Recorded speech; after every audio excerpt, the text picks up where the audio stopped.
আসসালামু আলাইকুম রহমতুল্লাহ। প্রিয় দর্শক, কেমন আছেন? আশা করি ভালো আছেন। প্রিয় দর্শক, জাল সনদধারী শিক্ষকদের বিরুদ্ধে মামলার সুপারিশ এনটিআরসি এর কর্তৃপক্ষর। চলুন বিস্তারিত জেনে নিই।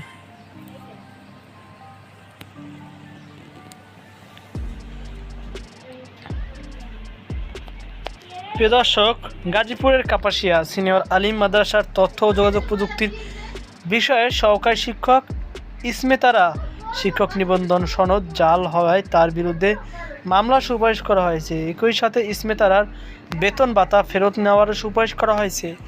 বুধবার বেসরকারি শিক্ষক নিবন্ধন ও প্রত্যয়ন কর্তৃপক্ষ এনটিআরসি এর সহকারী পরিচালক পরীক্ষা মূল্যায়ন ও প্রত্যয়ন ১ ফিরোজ আহমেদ স্বাক্ষরিত এক বিজ্ঞপ্তিতে এই সুপারিশ করা হয়।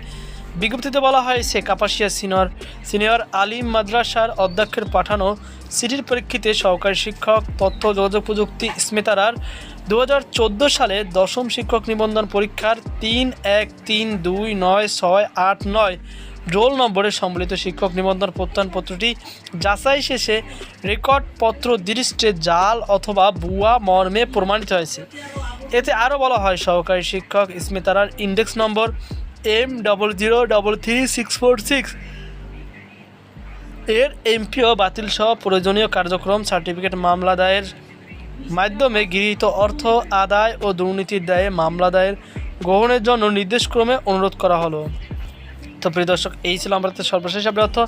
সকল ভালো থাকুন, সুস্থ থাকুন। আজকে এই পর্যন্তই, দেখা হবে আবার একটি নতুন এপিসোডে। আল্লাহ হাফেজ।